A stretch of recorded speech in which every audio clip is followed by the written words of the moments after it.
జై శ్రీమన్నారాయణ. శ్రీమతే రామానుజాయ నమ. కృష్ణం వందే జగద్గురుం. సర్వధర్మాన్ పరిత్యజ్య మామేకం శరణం వ్రజ. అహం త్వా సర్వపాపేభ్యో మోక్షయిష్యామి మా శుచ. భారద్వాజకులాంబోధి చంద్రం శ్రీపురుషోత్తమం వేదాంతో భయని తత్వార్థ జ్ఞానదం గురుమాశ్రయే.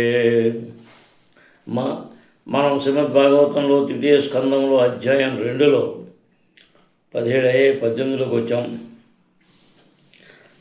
పరం పదం వైష్ణవమామనంతి తత్ యన్నేతి నేతిత్యతదుత్సిక్షవ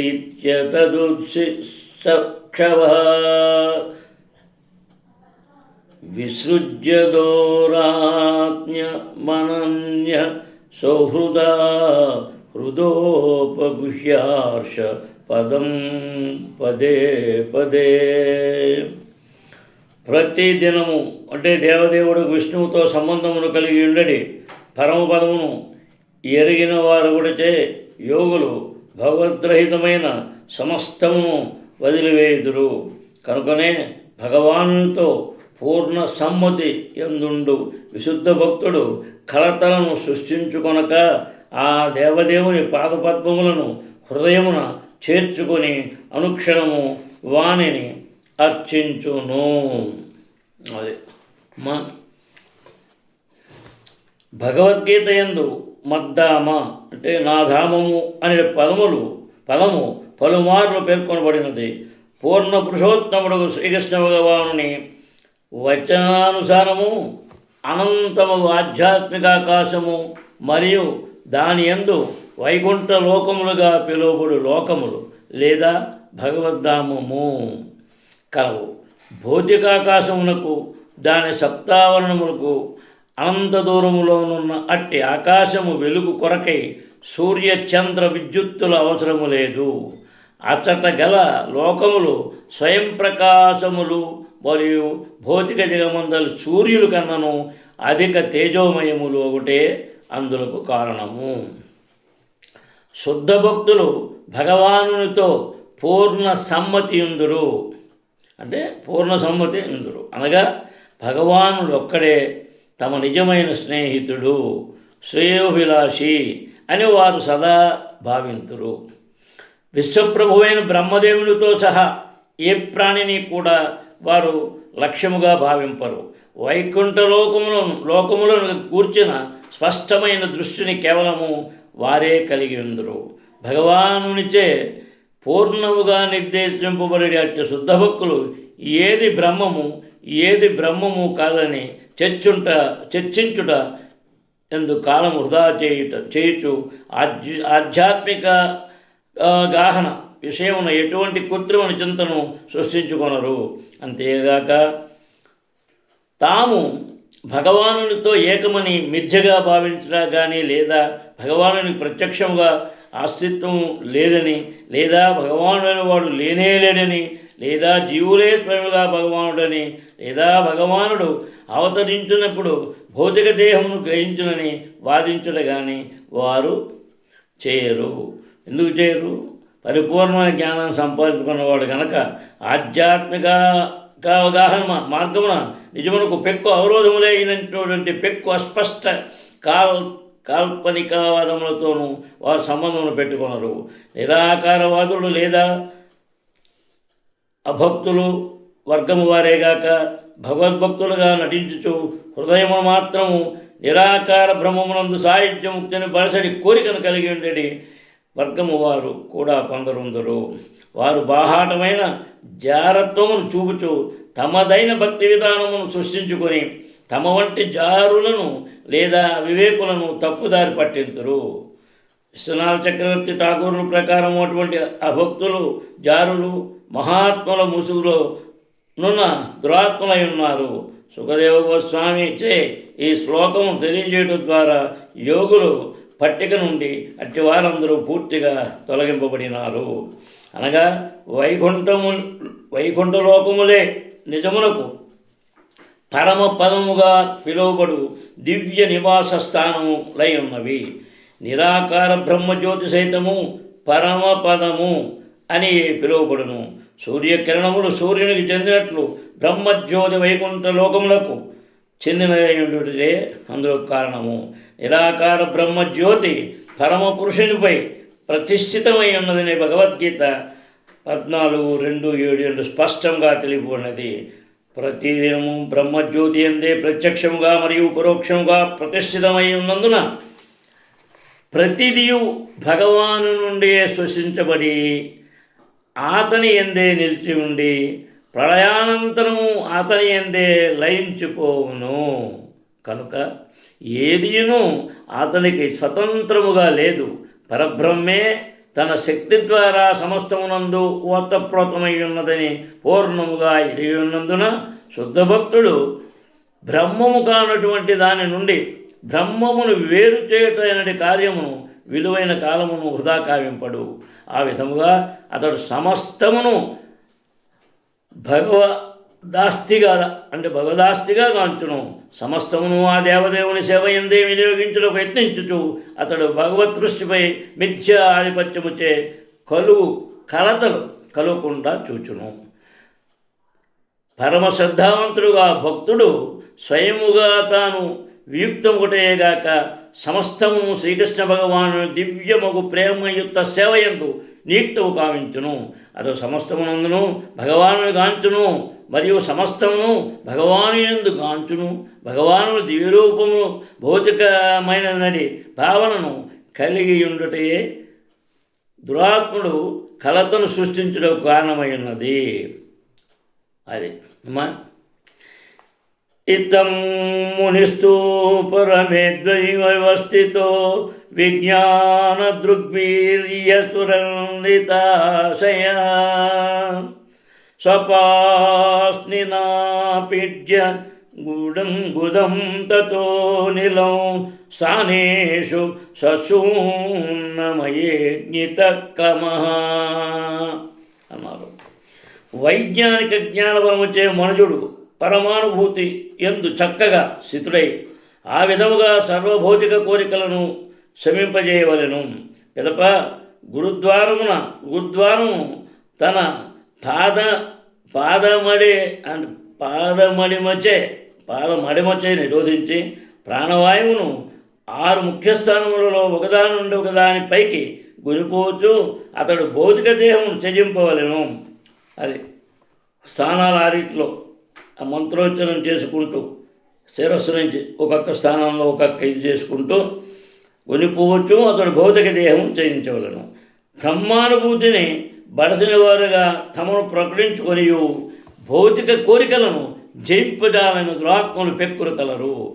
పూర్ణముగా ఆత్మదర్శి అయిన వాడు సర్వ విధములకు భౌతిక కోరికల నుండి పూర్తిగా విడివడునని భగవద్గీత 14:18-5-4 యందు స్పష్టముగా వివరింపబడినది. భౌతిక కోరికలన్నీను జీవుని మిథ్యాహంకారముపైననే ఆధారపడి ప్రకృతి నియమములను జయింపు కోరుచు చేయబడి అతని వ్యర్థమగు బాల్యోచిత కర్మల ద్వారాను పాంచభౌతిక వనరులపై ఆధిపత్యం వహింపవలనది అతని కోరిక ద్వారాను వ్యక్తమవుచుండును. అట్టి స్వభావముతో మనుజుడు అణుశక్తి ఉత్పాదనము మరియు యాంత్రిక విధానము రోదతయానం వంటివి కలిగిన విజ్ఞాన శాస్త్ర బలముచే విశ్వసించును. భౌతిక విజ్ఞాన శాస్త్రమున అట్టి అల్ప పురోగతులచే మిథ్యాహంకారపరుడు భగవాను శక్తినే ప్రతిఘటించి యత్నించును. కానీ వాస్తవమునకు ఆ దేవదేవుడు మానవుని సూక్ష్మయత్మలను క్షణములో నశింపజేయగలడు. బ్రహ్మానుభూతిని పరిచిన వాడు పరబ్రహ్మమే. పూర్ణ పురుషోత్తముడు శ్రీకృష్ణుడు. సర్వశక్తిమంతుడుకు వాసుదేవుడనియు తాను ఆత్మదర్శకు జీవుడు సంపూర్ణతత్వపు అంచననియు పూర్ణముగా నెరుగగలుగును. సేవక దివ్య సంబంధమున అన్ని విధముల దేవదేవునితో సహకరించుటే వాస్తవమునకు అతని స్థితి. అట్టి ఆత్మదర్శి ప్రకృతిపై ఆధిపత్యమును పడేటకు చేసే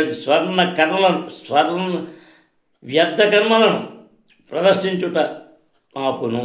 విజ్ఞానవంతుడైన కారణమున అతడు శ్రద్ధాపూర్వక భక్తి యందు పూర్ణముగా అగును.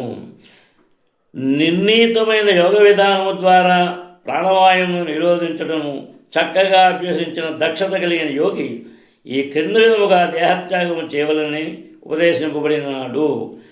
మలద్వారము అతడు తన పాదమడివుతో నిరోధించి ప్రాణవాయువును 6 స్థానములలో నాభి, ఉదరము, వక్షస్థలము, తాళువు, కనుబొమ్మలు, బ్రహ్మరంధ్రము క్రమముగా ఊర్ధముగా అనుకోవలెను.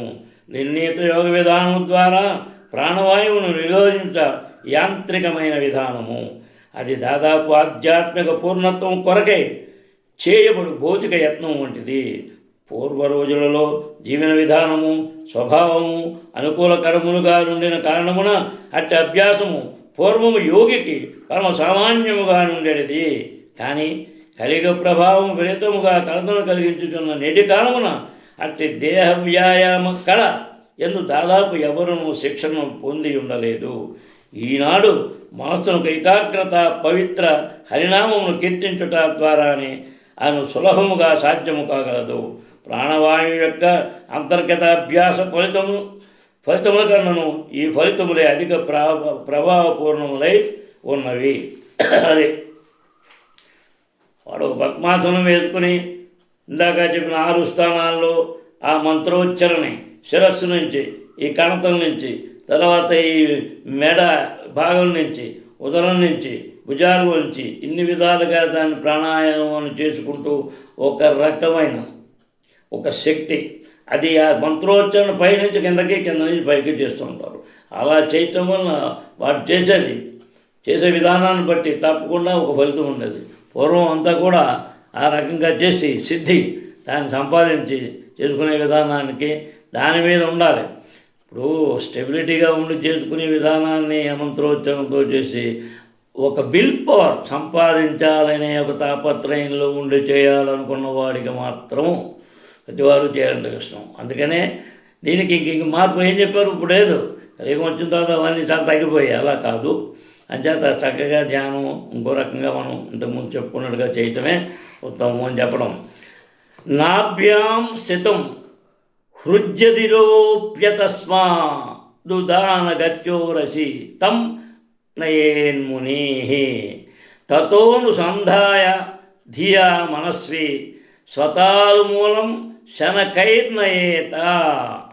ధ్యానశీలుడకు ముని ప్రాణవాయువును నెమ్మదిగా నాభి నుండి హృదయమునకు, నాభి నుండి హృదయానికి ఒక్కసారి నాభిని అలా లోపలికి తీసుకోవడం కూడా, అచ్చడం నుండి వక్షస్థలమునకు, అచ్చడం నుండి తాలుమూలమునకు కొనిపోవలను. బుద్ధిని ఉపయోగించి అతడు సరి అయిన స్థానములను అనుసంధానము కావించవలెను. ప్రాణవాయువు చలనమునకు సంబంధించిన చక్రములు 6 కలవు. బుద్ధిమంతుడకు భక్తియోగి బుద్ధిని ఉపయోగించి ధ్యానమున ఆ ప్రదేశములను అనుసంధానము చేయవలెను. అట్టి చక్రములలో స్వాధిష్టాన చక్రమే ప్రాణవాయు యొక్క శక్తి సౌధము పైన పేర్కొనబడినది. దీనికి పైన మరియు నాభికి కొద్దిగా క్రిందనున్నదే మణిపూరక చక్రము. హృదయమునందు ఊర్ధ్వస్థానమున అనుసంధానము కావించినప్పుడు మనుడు అనాహత చక్రమును చేరును. ఇంకను పైన ప్రాణవాయువు తాలువు మూల భాగమున నెలకొల్పబడిన అతడు విశుద్ధ చక్రమును చేరును. అదే వన్నీ యోగులు సిద్ధులు ఇంకేమీ లేదు, మనం తెలుసుకోవాలి పరమాత్ముడే అనుకున్నవాడు చేసే విధానంలో ఈ రకంగా ఆచరిస్తూ చేసిన వారు ఉన్నారు. ఇప్పుడు చాలా తక్కువ అయిపోయింది, ఇందాక చెప్పినట్టుగా ఇప్పుడు తగ్గింది. అలా కాకుండా అంటే దానికి అంత కాన్సన్ట్రేషను దాని మీద చేయాలనే తృష్ణ దాని మీద ఆ విధంగా ఉన్నప్పుడు చేసే విధానం అలా ఉంటుంది అమ్మా. తర్వాత తస్మాద్రువోరాంతరము నయేత నిరుద్ధ సప్తాయతనోనపేక్ష స్థిత్వా ముహూర్తార్థముకుంఠ దృష్టి నిర్విద్యముద్ధం విసృజేత్ పరంగగత. అది తదుపరి భక్తియోగి ప్రాణవాయువును భూమధ్యమునకు కొనితేవలెను. పిదవ ప్రాణవాయువు సప్తద్వారములను నిరోధించి భగవద్ధామమునకు చేరవలెనని లక్ష్యమునే అతడు కలిగి ఉండవలెను. భోగానుభవపు సమస్త కోరికల నుండి పూర్ణభా విముక్తుడైనచో బ్రహ్మరంధ్రమును చేరి పరమగతిని బడయుట ద్వారా తన భౌతిక బంధనములను అతడు విడిచివేయవలెను. అది ఇంకేమీ లేదు, అయిపోయింది, మనం వెళ్ళిపోవాలి. అది ఒక తుది నిర్ణయం తీసుకుని అతను చేసే సాధనలో చూపించినప్పుడు ఈ రకంగా ఉంటుందని చెప్పడం కోసం, తెలియటం కోసం పూర్వం జరిగే విధానంలో ఇప్పుడు జరిగే విధానం. ఇప్పుడు ఏంటి, శ్రవణము గానము చక్కగా వినటం, మనం స్వయంగా చేసుకోవటం ఏంటి, ఆ భగవంతుని నమ్ముకుని దానికి సంబంధించింది ఏదైనా సరే ఒక ప్రవచనము మనం చదువుకోవటమో వినటమో ఒక కీర్తనో నామమో పట్టుకుని చేసుకునే విధానం ఇది చాలా పద్ధతిగా ఉంటుంది, సులువుగా యుగ ధర్మంలో. ఎందుకంటే అంత స్టెబిలిటీగా కూర్చొని చేయలేరు కనుక దానికి ఒక విధానం అంతే. అనేక మార్గాలు భగవంతుని చేసుకోవడానికి ఏది చేసినా త్రికరణ శుద్ధిగా దానికి మనం ఏది కావాలని చేసుకున్న వాడు పరమానికి వెళ్ళిపోవాలనుకున్న వాడు చేసే పని ఇహ మీద వాడు ఉన్నంతకాలం తప్పు కదా. ఈటి బాధలు మంచిలు, భార్య బిడ్డలు, సంతానం, చుట్టాలు, పకాలు, మంచి చెడ్డ అన్నీ ఉంటాయి. అంచేది తప్పలేదు. అంచేత ఇక్కడ చేసే విధానంగా ఏ విధంగా ఎటువంటి వాడు చేయగలరు, ఎటువంటి వాడు చేయాలి, ఎటువంటి వాడు చేయకూడదు అనే రకంగా ఇప్పుడు చక్కగా సంసారం నుండి భార్య బిడ్డలు సంసారంతో వాడు ఇవన్నీ పట్టు కూర్చుంటే ఇక్కడ భార్యని పిల్లల్ని ముందు మన స్వధర్మం ఆచరించకుండా పరధర్మం చేయకూడదే. అంచేత ముందు చేయాలి కనుక ఇవన్నీ దాటుకుంటూ వెళ్ళిపోతున్నాం. మన స్టేజ్ అయిపోయింది, ఇంకా పర్వాలేదు, మనకు 60 ఏళ్ళు వచ్చాయి, 70 ఏళ్ళు వచ్చాయి, వెళ్ళిపోతున్నాం, ఎప్పుడో వెళ్ళిపోతున్నాం తెలియదు. అందుకని చేసే విధానంలో ఆ రకంగా ఉంటాయని చెప్పడం కోసం మనకి ఈ భాగవతంలో అన్ని రకాలుగా ఈ స్కందంలో మనం వెళ్తున్నామమ్మా. సరే, ఎలాగా ప్రాణవాయువుని ఇందాక చెప్పినట్టు సప్తద్వారము నిరోధించి అది ఆ కంట్రోల్లో తీసుకురావాలంటే మరి దానికి కావాలి కదా. సమస్త భౌతిక బంధమును ఉచ్చరించి భగవద్ధామమును తిరిగి చేరే విధానమును ఇచ్చట ఉపదేశించబడుతున్నది. భోగానుభవ కోరిక నుండి మనుషుడు పూర్తిగా విడిబడి ఉండటే దానికి గల నిబంధన. ఆయు పరిమితి, ఇంద్రియ భోగము దృష్ట్యా వివిధ తరగతుల భోగానుభవములు కలవు. సుదీర్ఘకాలపు ఇంద్రియ భోగానుభవమునకు అత్యున్నత స్థానము భగవద్గీత 9:2:0 పేర్కొనబడినది. కానీ అవి అన్నీను భౌతిక భోగములు మాత్రమే. అటువంటి సుదీర్ఘ జీవనం యొక్క అవసరము చివరకు బ్రహ్మలోకమందు సైతము లేదని ప్రతి ఒక్కరూ తప్పక గుర్తించవలను. జీవుడు భగవద్ధామమునకే మల్లవలేను కానీ ఎంతటి భౌతిక సౌకర్యముల చేతను ఆకర్షితుడు కారాదు. జీవనమునందు పరమ సాంగత్యమును కూర్చిన పరిచయము కలిగినప్పుడే మనుజునకు అట్టి భౌతిక విరాగము సాధ్యమునని భగవద్గీత 2:5-9 తెలుపున్నది. పరం దృశ్య నివర్తతే. ఆధ్యాత్మిక జీవన స్వభావమును కూర్చిన పూర్ణ అవగాహన లేనిదే ఎవ్వరూ భౌతిక ఆకర్షణ నుండి విడవడజాలరు. ఆధ్యాత్మిక జీవనము వైవిధ్య శూన్యమని ఒక తరగతి చెందిన నిరాకారవాదులచే చేయబడు ప్రచారం ఎక్కువగా ప్రమాదకరమైనది. వాళ్ళ ఆలోచన బట్టి వాళ్ళు చెప్తూ ఉంటారు, కానీ అది ఖచ్చితంగా ప్రచారం ఎక్కువగా ప్రమాదకరమైనది. అది జీవులను మరింతగా భౌతిక భోగములొచ్చి ఆకర్షితులగినట్లు తప్పుదారి పట్టించగలదు. వాడు ఎవరేం చేసినా లోపల వాడికి దేవుడు లేడు అంటూనే వాడు ఏదో గుడికి వెళ్తాడు, లేదా లోపల తలుచుకుంటాడు. నాకు నమ్మకం లేదు, నాకు అది లేదు, నాకు ఇది లేదు అని కాదు. ఖచ్చితంగా మామూలుగా జన్మించిన వాడు లేకుండా ఏదో ఒకటి ఎవరో ఒకరు ఏదో ఒక రూపంలో వాడు చేస్తూనే ఉంటాడు. వాడు అంత లేకుండా ఉండదు. కానీ దీనివల్ల ఏమవుతుంది, భౌతిక భోగములచే ఆకర్షితులు ఉన్నట్లుగా తప్పుదారి పట్టించగలరు. అల్పజ్ఞులైన వారు భగవానుని పరం గూర్చిన ఎటువంటి ధారణను కలిగి ఉండగలరు. వారు తమను తాము బ్రహ్మానుభూతిని బడసని వారుగా పొగడుకొనినను వివిధమైన భౌతిక ఆ భోగములకే అంటిపెట్టుకొని ఎందురు. ఈ శ్లోకమునందు తెలుపబడిన పరం భావమును అట్టి అల్పజ్ఞానులు పొందజాలరు. కనుక వారు పరమ పురుషునిచే చేరజాలరు. ఆధ్యాత్మిక జగము శ్రీకృష్ణ భగవానుడు వైకుంఠ లోకములుగా విలువబడు అనంత ఆధ్యాత్మిక లోకములలో అతని దివ్య సాహచర్యమును వాణిని గూర్చిన సంపూర్ణ జ్ఞానము భక్తులు కలిగి ఉందురు. ఇక్కడ అకుంఠ దృష్టి అను పదము పేర్కొనబడినది. అకుంఠ వైకుంఠ అను పదములు ఒకే భావన తెలియజేయను. అట్టి ఆధ్యాత్మిక జగము మరియు శ్రీకృష్ణుడితో ప్రత్యక్ష సాహచర్యము అని వాణిని లక్షించి ఉన్నవాడే భౌతిక బంధములను భౌతిక జగమునందున్నప్పుడే విడవగలుగును.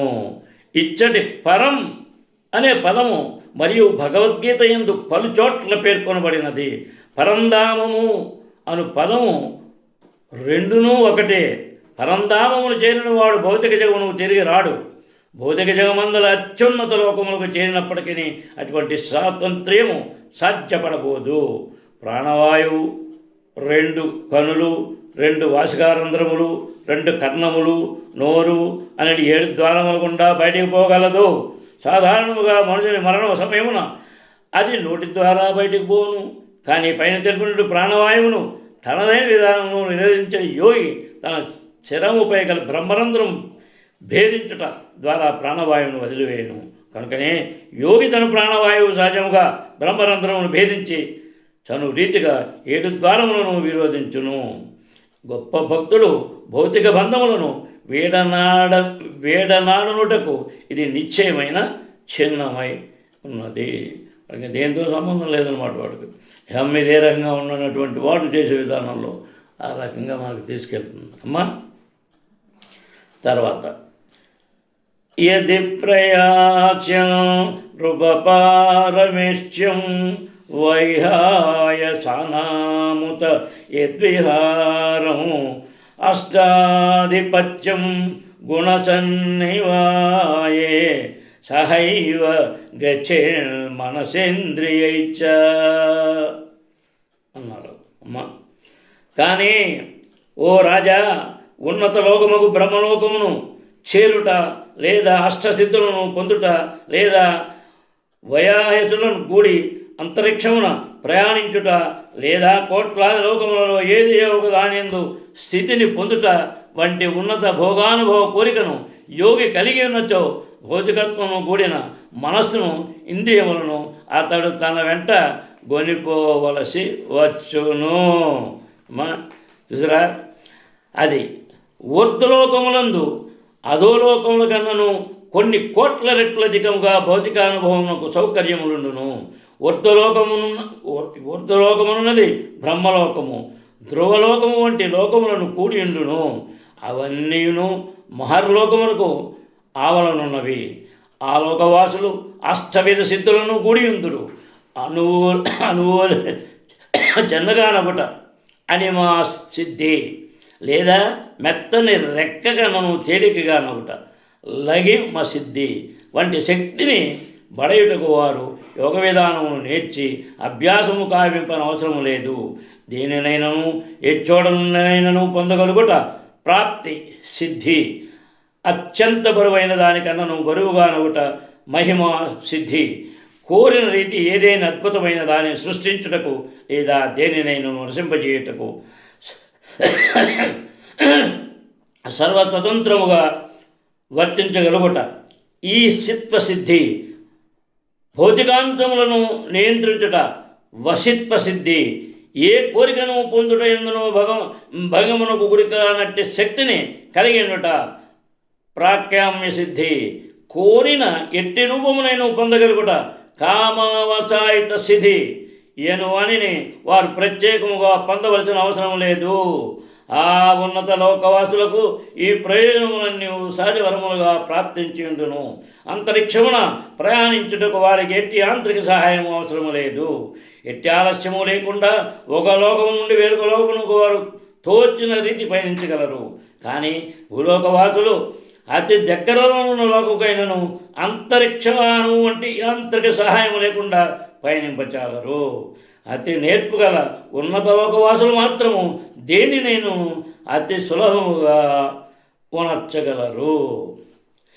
అట్టి లోకములలో నిజమునకు ఏమి కలదో అనుభవం బడయుటకు భౌతికవాది సాధారణంగా కుతూహలమును కలిగి ఉండును. కనుక ప్రతిదానిని అతడు స్వయముగా గాంచగోరును.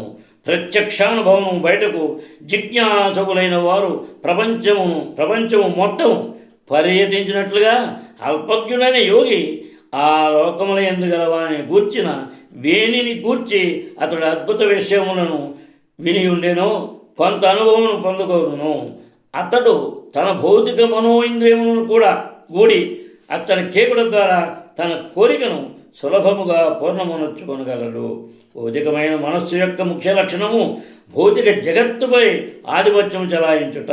పైన పేర్కొనబడినటువంటి సిద్ధులన్నీ ప్రపంచముపై ఆధిపత్యమును చూపు లక్షణములే. అది మిథ్యాపూర్ణమును తాత్కాలికమును అయిన దృగ్గోచర విషయముపై ఆధిపత్యం వహింపాలనని భక్తులు ఎన్నడూ ఆశపడరు. పైగా అధిష్టాతయగు భగవానునిచే అతడు శాసింపబడగోరును. అధిష్టాతయగు శ్రీకృష్ణ భగవానుని సేవించవలనని కోరిక ఆధ్యాత్మికమైనది, దివ్యమైనది.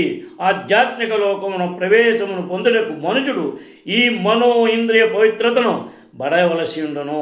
భౌతికత్వము కూడిన మనస్సుతో మనుషుడు విశ్వమందరి అత్యుత్తమ లోకమునకు చేరగలడేమో కానీ భగవద్రాజ్యమునకు మాత్రము చేరలేడు.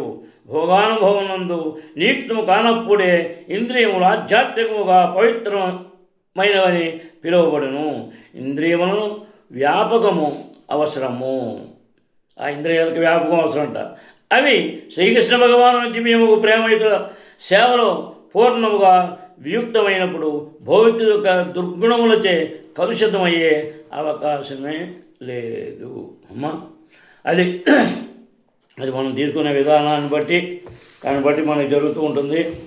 అంచేత ఆ భగవంతుడి యొక్క పరిపూర్ణ కటాక్షానికి పొందే విధానాలలో మనకి ఈ శ్రీమద్ భాగవతంలో ఇలా ముందుకు వెళ్తున్న కొద్దీ ఎంత చెప్పలేమంత అలా మనకు నడుస్తూ ఉంటుంది.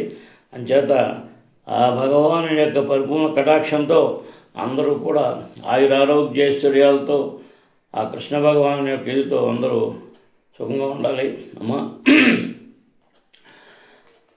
తర్వాత శ్రీకాంతాయ కళ్యాణ నిధయ నిదర్తినాం శ్రీ వెంకటనివాసాయ శ్రీనివాసాయ మంగళము. సర్వే జనా సుఖినో భవంతు. మనం శ్రీమద్భాగవతంలో తీసే స్కందంలో అధ్యాయం 2లో అమ్మ మనం 22 దాకా వచ్చాం. ఆ స్వామివారి యొక్క పరిపూర్ణ కటాక్షం అందరూ కూడా సుఖంగా ఉండాలి. కృష్ణ వందే జగద్గురుం. జై శ్రీకృష్ణ.